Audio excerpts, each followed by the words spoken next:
brothers, but not by birth.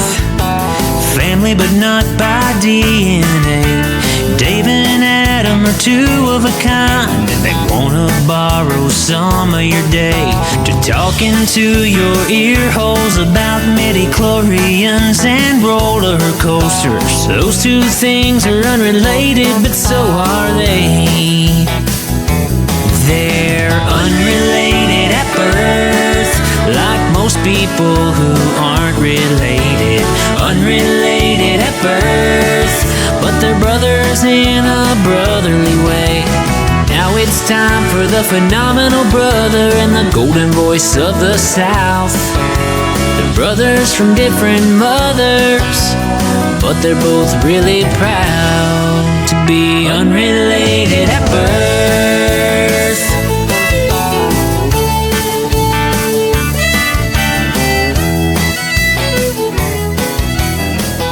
And welcome into episode 4 of Unrelated at Birth.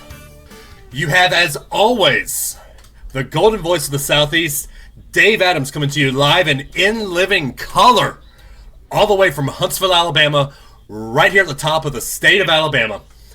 And I have always brought my friends along, all the way from the House of Mouse, St. Cloud. We're not doing the other cities, Adam. The phenomenal brother, Adam Russell. I liked for you to flex your muscle of your geographical prowess of the Orlando area, Dave. Well, I'll do that, but I have to give people something to look forward to. Okay, no, I get it. You know, don't want to give the whole thing away too early in the new podcast, right? Right, exactly. Yeah. In fact, I'm still trying to think of a good intro. We actually have a good outro now, and yes, we'll show you what that will be at the end of this episode. I was thinking of something along the same lines, but I couldn't really think of a way to bring Haunted Mansion into the intro. We'll have to find another I could attraction. say, yeah, we're hinting at what the outro is going to be. It might allude to some Magic Kingdom attraction, so we need to find a way to bring another one in. Up front. I could have said I'm your ghost host, but that doesn't really work. That doesn't sound right. No. We're recording this on August 9th. You and I both have the day off. Yes. I needed you to be at work today. I know. This is the 50th anniversary of the Haunted Mansion, and Disney Parks has a glow-in-the-dark Madam, I forget her name, Madam Leota, little ball and pop figure, and they're going to be sold out by the time you go back to work on Monday. I know, and I was just there 2 days ago. That's the thing about it. I asked them specifically at Memento Mori. I said, "Do you have that?" And they said, "No." And she gave me a very knowing look, and she was like, "No, not yet." I was like, okay, I tried. Which means it was in the back. Oh, yeah, they got the boxes and they're totally prepped to put them out. It just wasn't today yet. You should have flashed your cast member card and said, hey, give me 3. Then the answer would have been, I'm sorry, sir, we're reserving these for our special guests.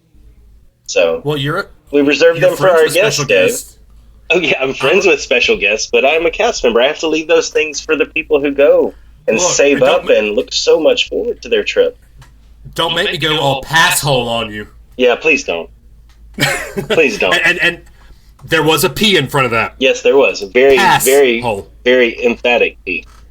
Well, I want to make sure people don't know we're cussing on this. No, we're definitely not going to this family show. We're a family show.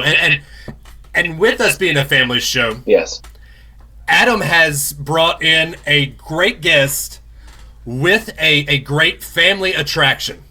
Yeah, I'm personally really excited about this. You've heard us geek out already in the first 3 episodes on a number of things. Numismatics and movies. Numismatics. I'm going to make you try it every week until you get it. Coin collecting, movies, music. You know, you've heard us run the gamut. And today we get to dive down into one of my personal passions that I'm going to get Dave hooked on eventually. And that is escape games. Yeah, but are you hooked? Well, I didn't do a great one. I don't leave an escape game where I don't think to myself, and everybody in the group gives each other that look, or like, are we doing another one right now? That's always what happens. Here we go. Before we bring our guest in, you and I are very similar in some ways, most ways. Yeah. The way that we are not similar is you take time to think about things. That's true. And you're very deliberate, and your way of putting it is you noodle. I do. And you find the right way, and you only do it once. I'm a trial and error type guy. But that can pay off in an escape. There are roles you have to play, and one of them is the sledgehammer. And you would make a very good escape room sledgehammer. But the problem is, you and I would probably end up hating each other by the end of the game. No, because you need a sledgehammer. Listen. When I do an escape room, I fall naturally into project manager mode immediately as soon as it starts, and that does turn some people off, I have to say. But everybody plays a role. Thanks a lot. So anyway, back to our originally scheduled programming. We have on. Here's our first tangent. I love it. The first of many probably in this one episode. So we actually have the opportunity today to speak with Max Magura from The Escape Game, which is my personal favorite escape brand here in the Orlando area. They've got them all over the country, though. And so we wanted to have Max on, talk what he does and all of that, and what the escape game is and all of their locations, so that our listeners would get an idea of where all these are and hopefully go give them a try. So we'll bring him in officially now. Max, how you doing, man? Hey guys, how's it going? Oh, it's going good. Thanks for listening to our madness up to this point. No, it was great. I loved it. So I can't wait to hear that outro music. Oh, nice. Perfect. So tell us a little bit about what you do at the Escape Game and how you came to work for that company. Yeah, definitely. So I'm the marketing manager for all of our national locations. But I actually started with the Escape Game about 5 years ago as a game guide. So for those who haven't played an escape game before, at least with our company, every game has kind of a game guide to help you along if you get stuck on a clue or a puzzle. And so they're kind of watching and listening to help you along the way. So that's actually how I started with the company. And then over the past 4 years have moved up a little bit, and as the company has expanded and now do marketing for all of our locations. Yeah, that's great. Well, that's awesome. Yeah. So you say all your locations.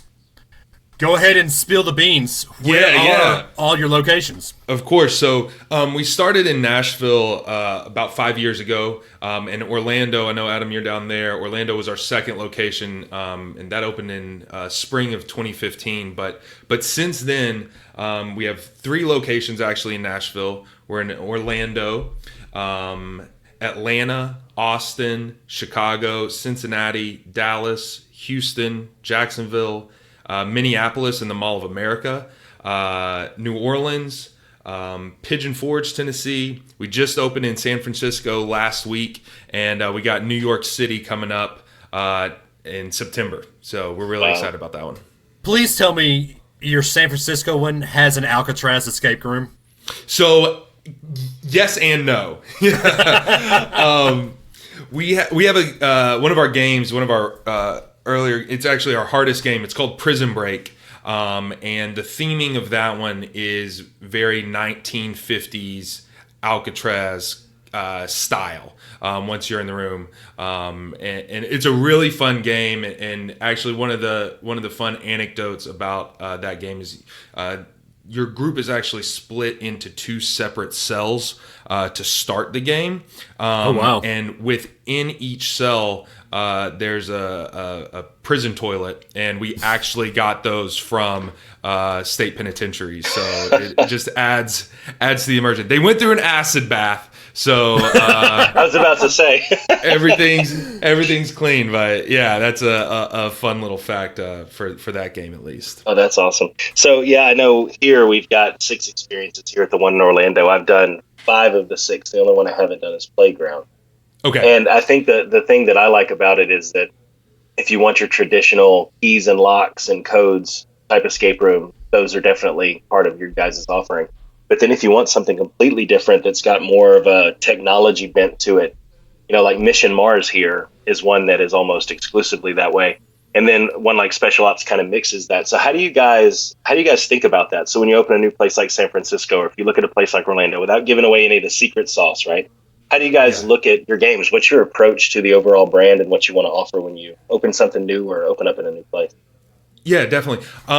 So our founders when they started the company about 5 years ago, before creating the first game, they kind of went on a global kind of escape room experience tour and went and played a bunch of different ones and kind of decided, what they liked, what they thought would resonate with people here in the States. Because escape rooms didn't start in the United States. They actually started in Japan and really took off in Budapest, and that kind of got the entire European wave going before jumping across the pond. But our approach, one of the big things is the immersion aspect. So there are some escape rooms that pretty minimalistic in the environment or the atmosphere, and a lot of it is very heavily based on puzzles. Our approach is more immersive and tactile. So we want to make sure that you're not only solving puzzles within your group, but you're utilizing the environment to progress through the story. So I know we have a couple of our founders are still very heavily involved in the game making process, and all of our games are custom made here in Nashville. There are other escape rooms who you can pretty much buy these pre-boxed escape rooms, but ours are solely made here, completely thought of here, and the things that we focus on are the immersion aspect, the tactile aspect, and making sure that the puzzles are available to anybody to play. So you don't need to come in with any prior knowledge or mathematical or historical background. Everything that you need is within the game itself, and accessible to a wide variety of people. And Adam, you kind of touched on this earlier. You really get to see people's personalities come out when they get in there and the clock starts counting down. Adam, you seem like you're the orchestrator type. You're getting everybody together. Dave, from what it sounds like, you're probably like the spotter. You're looking for things. You're tearing stuff apart. And if you just had a team of Adams, you're probably not getting out. If you just have a team of Daves, you're probably not getting out. Everybody brings their own special, sauce to the mixture, and that kind of helps you get out for sure. So what goes into your planning for what cities to put an escape room or escape game in? It sounds like you're in pretty bigger cities. Do you look at what's around the landscape or what other escape type rooms are there? And that's Dave's beginning of a pitch to bring one to Huntsville, I think. I mean, I didn't hear Huntsville in his cities. We're not in Alabama yet. I can think of the moon. You can have a moon room. Oh yeah. So Mission Mars, which Adam has played, that's it's all about you're trying to get your spaceship up and going. That's what Huntsville is. Great, yeah, that'd be great in Huntsville. So we actually, I don't know if we mentioned this yet, but I'm based in Nashville. This is where our company started, and this is where our headquarters are. And so all of our locations, they're not franchised. They're still company owned and operated. So that gives us the ability to make sure that our quality is excellent across the board, no matter what location you're at. And with that, within our headquarters here in Nashville, we have our adventure factory where we're building everything before shipping it out. But also a part of that is, kind of our real estate division, who's looking at what cities to go to next. And we're looking at, a mixture of our locals' perceptive to immersive experiences like this, but also, kind of a high volume of tourist traffic, because, tourists, they love things to do when they're in a new city, as cliche as that sounds. But, Orlando, that's kind of the pinnacle of it down there. So, nice. Did you use the term the Adventure Factory? Is that the official name? That's what I've been calling it for a couple months now, and it's getting some traction. Yeah, that should stick. That's great. Here in Nashville, but yeah, we have a great crew of guys over there and girls who are doing their masters of carpentry, electrical work, crazy painting and scenic designs, stuff that I definitely am not great at. But what comes out are these like wild sets that really make you feel like you're. I mean, Adam, you can attest to this. Like special ops. Oh yeah. When you walk in that first room, you feel like you're in this market. In kind of a Moroccan style market, and you're not in Orlando anymore. Yeah. Gold Rush. It looks like you're outside in the hills of California with this real wood cabin. So they're great at what they do. But yeah, the Adventure Factory is a fun place to be for sure. All right. Every time I do one now, I'm gonna. Sorry, Dave. Every time I do one, I'm gonna hashtag that. That needs to stick. Adventure. So I like it. Please. I like it. Please do. So as a marketing guy, I'm sure that each one of these rooms and each one of these games is like your baby. So asking this question is probably going to be bad. Which is your favorite baby? I will preface it. All of our games are fantastic. I really do like Special Ops Mysterious Market. I just spoke about that one. As Adam mentioned earlier, it has this awesome duality to it of being super tactile in part of the game, and then going in and the atmosphere almost completely reverses, and you're in this like really tech heavy part. And also the other one that I really like is Playground, which Adam actually hasn't played. And it's just very whimsical, and it like takes you right back to your childhood. The mission for that game is you're trying to complete your report card to make it to summer in time. But it's just a lot of fun, really bright colors, and takes you kind of back to an atmosphere that you wouldn't usually see as an adult or in a lot of escape rooms. But I will throw out 2 teasers. We got 2 new games coming up here in Nashville very soon. So one of them is called White Noise, and it's gonna be kind of a departure from the traditional escape room. It's gonna be kind of a battle team versus team type game. So I'm in. You got right. That, I can tell. So your 2 teams are starting out in 2 separate rooms, and you're kind of working against each other. And there's not really escaping involved, but there's a winner and a non-winner. So basically, put my wife on the other team. Well, it's up to you. That's up to you. Trust me. And then the other one that we got coming up later this month, early September, is called Ruins Forbidden Treasure. And this is one that we've been working on for about a year and a half, 2 years. Oh, wow. And we really believe that this is going to be like the pinnacle escape room.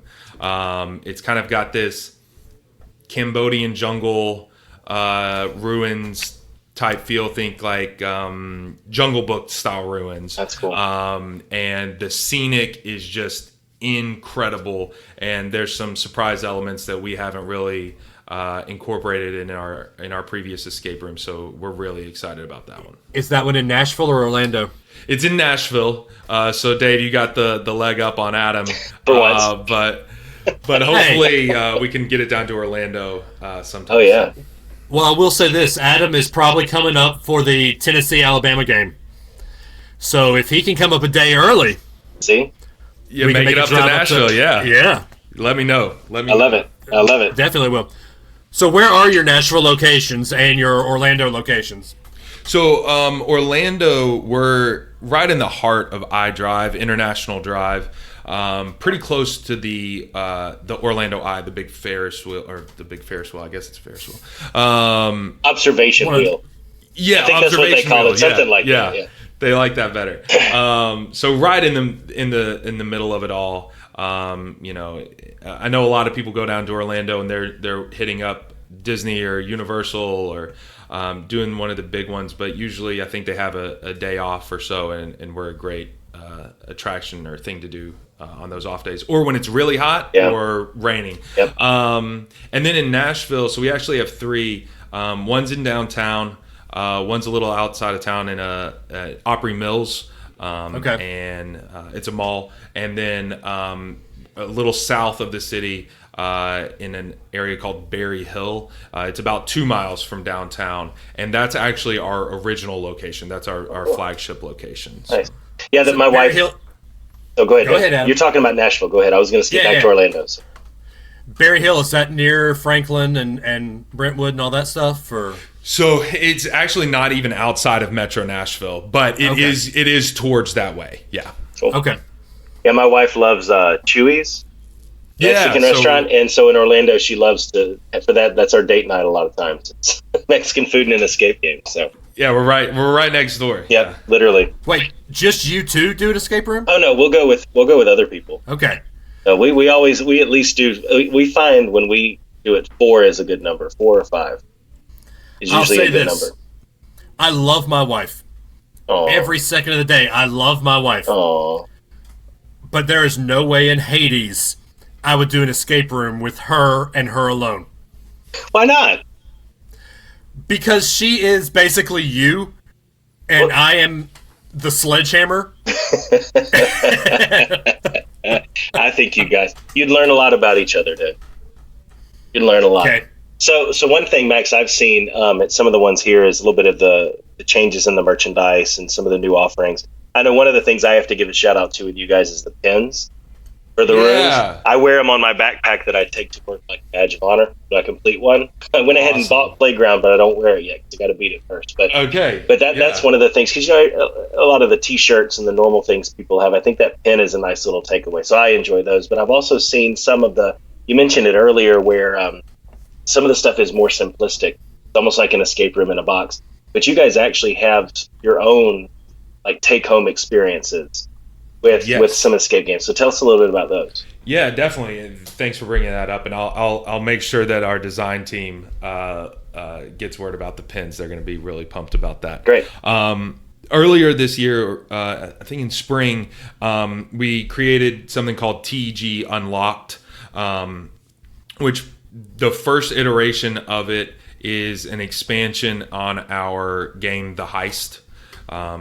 And so when you receive this box, you can either buy it in store or online. When you get it, you take it home, you're utilizing what's in the box as well as this online component to kind of solve your own mystery at home. And you can work by yourself, you can work with your wife or girlfriend or husband or whatever, and friends, and you pretty much are solving one game. It takes about, I'd say, 45 minutes to an hour and a half, depending on how much research you do, because there are other escape room companies that do something similar, but ours allows you to look outside of the box, so you can utilize the web to kind of figure things out. And we're actually working on volume 2 of that one right now, so hopefully that comes out in the fall. And then last month we released our very own board game. So this is a board game, a party game that's based on our Prison Break room, and so you're working both with and against your teammates. Teammates probably isn't the right word, but those playing the board game with you to try and break out of prison. And it's kind of a mixture of strategy meets a little bit of charades, meets a little bit of Pictionary, with a couple other elements. It's really fun. The marketing team played last week just for fun and had a great time. Yeah. Well, that's cool. Awesome. Max, as we're winding this down, let's tell our people what it costs usually to do a game, what you recommend, the numbers for the games, and how to get a hold of your company. Yeah, definitely. Thank you. So you can find out information about all of our location and games at theescapegame.com. And prices range between locations, but it's about $32.99 per person. And all of our games have different capacities depending on the location, but most top off at about 8. But as Adam mentioned, I think 5 to 6 is a great number. You have a little bit more elbow room, and everybody gets to weigh in. Two people's tough. But 5 to 6, that's a great number. And yeah, again, that's theescapegame.com. So before we go through the socials and everything, Dave, I have to know, Max, what role do you play when you find yourself in an escape room? What do you naturally sort to? I go more towards the orchestrator. Got for it. sure. Yes, I love it. Well, if manager is your Manager, title, yeah, exactly. I mean, you kind of Yeah, have that's to. both of us then. Yeah, that's it. Well, Max, give out the socials so that people can tweet at you at the game when they've completed it and kind of get some congratulations. Yeah, definitely. So all of our handles, Instagram, Facebook, and Twitter are at the Escape Game. Pretty simple. And yeah, we'd love for everybody to come out. All of our locations are open 7 days a week from 9 a.m. to midnight. So we got games all day, every day. That is all. So every location is 7 a.m. to midnight. Just about. Yep. That's cool. That's awesome. Well, Max, we really appreciate it. I know you're in the middle of your workday, so thank you for taking time out of your workday to come on and talk with us. Yeah, thanks, guys. Really appreciate you having me on, and I'm looking forward to this outro music here in a bit. Well, I hope we don't disappoint. Okay, thanks, guys. Thanks, Max. Thanks, Max. So thanks again to Max Magura. That was a really great interview. Like I said, I'm super, super passionate about escape games, so that was a real treat for me. It was good to hear some of that background information, too, because I think you made a good pitch for Huntsville, man. I mean, why doesn't Huntsville have one? I mean, we've got, like, privately owned ones. Yeah. But they're not near as good as what he's talking about. And it's right in there. It's right in Nashville's backyard, too, so it makes perfect sense. Hey, you know what? That might be why it's not there. Hashtag TEG Huntsville. We'll get it going. Every single post we ever do, we'll have it. So, but no, that was really great. And it was, like I said, it's a real treat for me. I'm passionate about it. There's so many around here. There's Escape Effect, Escapology, Escape Game. There's some that have storylines between to connect all the games. I mean, there's so many different ways you can go about it.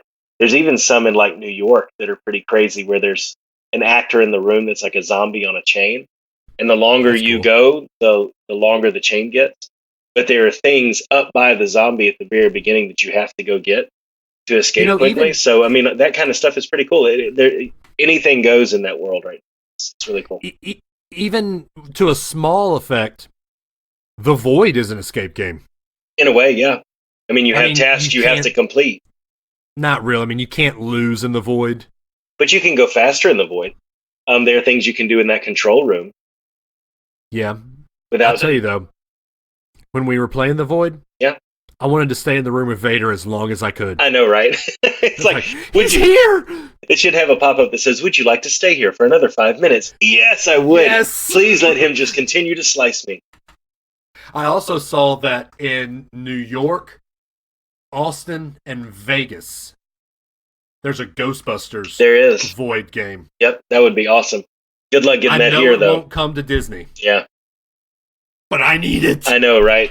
That's why they should have 2 locations. I think they do a good business, at least in the area. Void on the show. There you go. That sounds like a great idea. I'll get right on that, Rose. I mean, you are the guy the host with the most that brings in everybody. That's true. That is true. Except the WDW couple. That was you. That was all. That was a good get.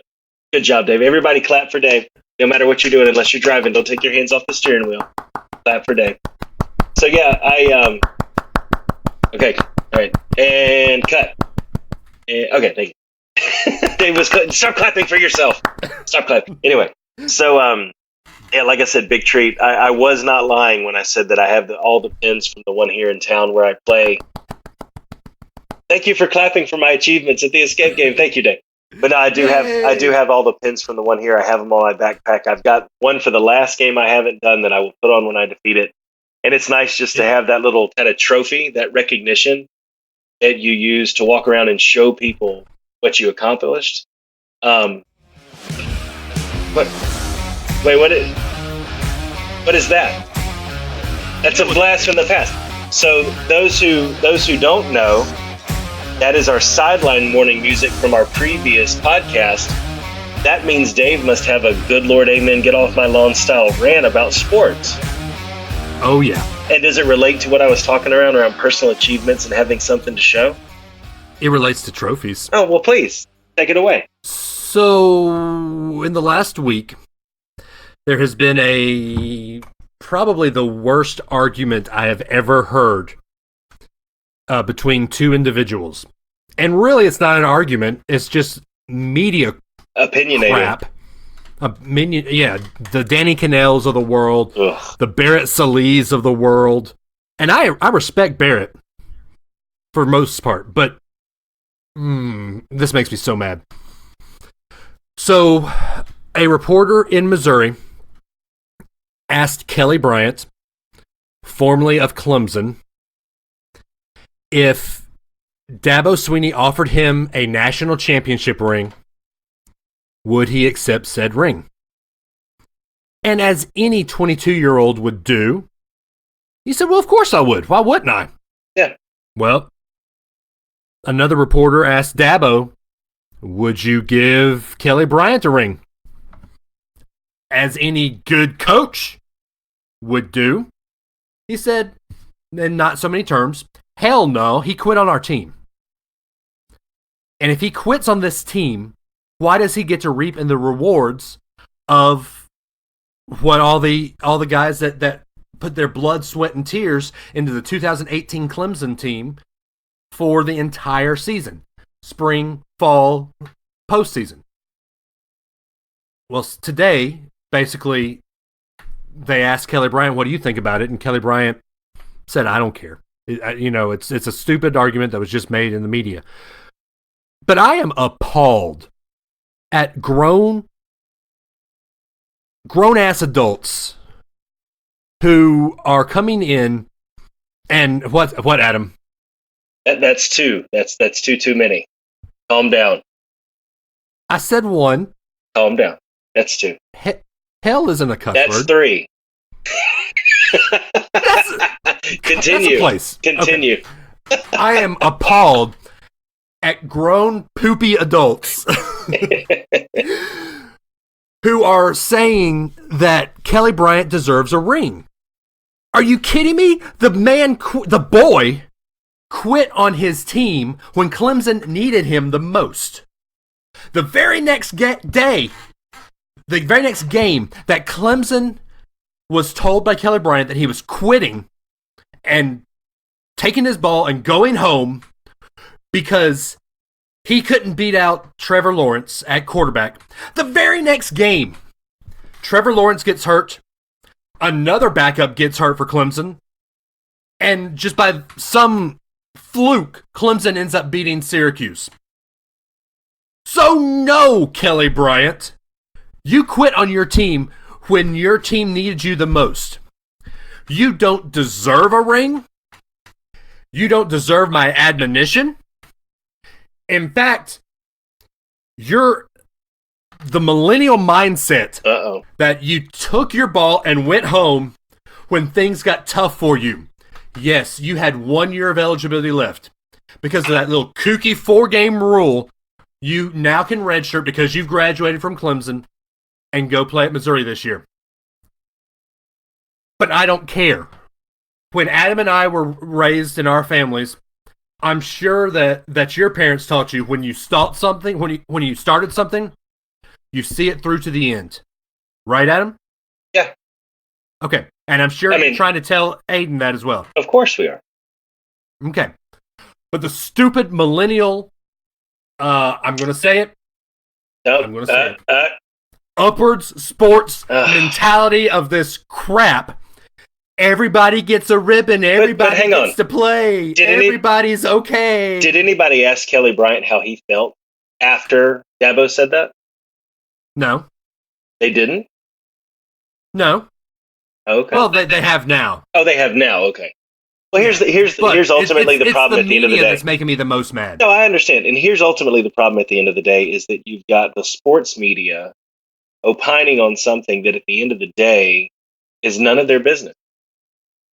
I mean, if he left after they played Furman, Texas A&M, Georgia Southern, which he helped with that A&M game. He did. He helped in the A&M game, but in the overall, if Dabo Swinney decides, here's the thing: if Dabo Swinney decides at the end of the day it's the best thing for the team that Trevor Lawrence should be the starter, then Trevor Lawrence is the starter.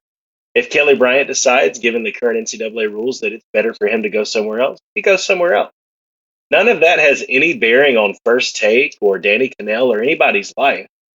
And these guys who, all of these, you see it in the other aspects of media too, that we used to have journalists. Now we have what I call opinionators. They don't report on facts. They just report on, oh, here's something we can talk about for 30 minutes and get some ad space sold and get some Twitter followers. And that's what they do. This is nobody's business. And to be honest with you, I doubt that Dabo Swinney or Kelly Bryant have given this much thought at the end of the day. But at least we know at the end of the day, Kelly Bryant's not going to have this problem again at Missouri. Right? I mean, he's just not going to have this problem in the future. But I want to say one thing to you though, and I think who was it on Facebook that made the same upward argument I'm about to make? Was it Eric? Upward is a different thing. Upward, everybody goes into it knowing that you're going to learn about the sport. And I honestly think, Dave, if you walk into it knowing that's what it is, that's great. But if I walk into a competitive soccer league here in town and I sign my child up for it, or myself, because there are adult leagues too, right? And everybody ends up getting a trophy in a competitive league, then I have a problem. But Upward's never said we're going to help you beat the other guy. It says we're going to help you learn a sport and some Bible verses along the way. That's the whole premise of it. But I will say, when you walk into it, they shouldn't be a participation trophy for every single person. But I do think there is room in youth sports, and this is probably a whole other episode, Dave. I think there is room in youth sports for more development and less competition. Because I've been over at the pool and around town. We tried Aiden with baseball. It's not his bag. He likes taekwondo. He likes basketball. He likes swimming, right? I've heard the parents screaming at the top of their lungs where you can hear them about a half mile away over a 4-year-old hitting a single. I would be overjoyed at any of Aiden's accomplishments. But the only reason those parents are excited is because that single drove in a run and now they're in the league. There should be less competition and more development in youth sports. You won't have kids throwing their arms out. You won't have kids getting burnt out from it. And I hate to say it, to diffuse a lot of these parents that are living vicariously through their kids because their glory days are over. It should be about developing them to love something, not winning, because then kids hate it because they lose. So I think there's more room for that. And then at least you walk into it knowing you're not going to get a trophy because we're not keeping score. You have to develop yourself. What does Nick Saban tell everybody? Nick Saban tells every single person who walks through his facility, I don't care about a national championship. I don't care about that. You do your job and you develop as an individual, and all of those things will come in their due time. And that should be applied to youth sports. Do you really think that Nick Saban doesn't care about national championships? Has he stepped up in front of a press conference and told anybody, I care about national championships more than anything else? No, he says he wants to develop young men into very strong individuals that know how to do their job and carry a task through. The national championship. It is coach speak, but it should be more coach speak that we actually mean, especially with our kids. Okay. So, you led me on a rant. How did you pull me into your rant? Doggone it, Dave. I'm good like that. That is just how I do things. You're the contagious ranter. Well, I mean, I'm the good Lord, get off my lawn type guy. That is true. I mean, I'm Twitter friends with the local sports show here in town. And every time I close my tweet with them, it's hashtag get off my lawn guy. That's awesome. I mean, that's kind of who you, I Dave. am. That's your thing, man. I mean, yeah, I'm anti-millennial just because, to me, and Adam, this is a little against what you said. No way. In a sporting world, even in T-ball, there is a clear winner and a clear loser. But there should be. Max, and I, great interview. I loved having Max on. But even Max was afraid to say the word loser. Well, yeah. Did you catch that? But again, it's the context you're walking into. When you walk into an escape game, we either fail as a team or succeed as a team. fail. Yeah, but That's a loss. you can lose by not escaping anyway. But it's a different thing in an escape room to say that part of the room is going to have succeeded and part of the room is going to have to have failed. That's a different concept, and I'll be interested to see how that goes. But you can't tell me that you don't see the benefit in telling a 6-year-old boy, just go out there literally and do your best. We're going to work on your fundamentals. In 3 years, we'll start competing so that when you go home and you lose, your dad's not in the truck with you yelling at you about how you lost. Because that's what burns a lot of kids out at sports. It's not you and me. It's not you and me. But there are some folks that only want a winner. But a winner is not the team. There are 8 other people on the field. The winner is what I can do, and we need some more of that. Not necessarily upward, but something a little bit less competitive. Because trust me, around here even, I mean, you see it in sports, high school, and everywhere else how people do. I think they just take it too far. But anyway, all right, that's our sports talk. There you go. And we promise we are not a sports talk podcast. We had to touch on that one though. That impacts us personally. Like we feel that one. No, I think it was your wife that just this week said she listened to episode 2. Yes. Where we talked wrestling. And she said she tuned out when me and Mickey talked sports. No, she didn't tune out. She was just... no, the words tune out. The words tune out were never used. I just want to tell you that. Okay, but you're taking offense at the wrong phrase in that sentence. Okay. What did your wife call wrestling? Oh, yeah. She said it was sports talk. I just want to throw that out there. Your own wife, who lives within your own walls, said that wrestling was sports talk. Okay. Well, next time you guys talk wrestling, we'll see if she wants to come on. If she wants to talk sports, we can. That's hilarious. Nice. All right, Adam, if they want to agree or disagree with my Kelly Bryant take, what's that phone number? They can hit us up at 650-UAB-SHOW. Call it, leave a voicemail after the beep. We'll play it on the show, and we'll discuss it. Who will be the first caller? Who will it be? I'm guessing either BK or KG. I'm thinking either them or my dad. I'm actually shocked your dad. That's a challenge. I think. Well, I don't know that the number's been really widespreadly publicized. But here it is. Released on the 3rd episode. So here it is. We'll put it in the link to the show, along with a link to our new website that we're putting out there. So I'm not going to say the address here because it's not something easy yet that you can just remember. But we'll put the link out there to our site. There you can see the Apple Podcast link is there. It'll take you straight to the podcast app. The Stitcher link is there to take you to Stitcher if you're on anything other than an iPhone, computer, Android, whatever. And then we're also going to have links to our socials, our YouTube page, and then a blog where we'll throw some stuff out there every now and then about things we're doing, things we're not talking on the show, but we're interested in. We've already got one out there that's kind of a behind-the-scenes into who we are and why we do the show. So we'll throw that in. There's an About Me section, too. There is, yeah, about both of us individually. So we'll throw that in the next post about the show, and that will be the primary way that we get the show out there and the way you can listen to it by just clicking a link and click the icon. So it'll be pretty easy for everybody. So do I still give out your and my socials? Oh, sure. They can still, yeah. Website? Well, I mean, you can, yeah. I think that way people can interact with us directly a little more quickly. That's how they'll get the show and some other stuff. Okay. Well, I am at DAdams419. He is at Runtide Run. And then the show is at Not Related Bros. That's it. Because, as Adam said, it is crap to get a new Twitter name. Every Twitter handle is taken if it has to do with brothers or relation. Yep. All right.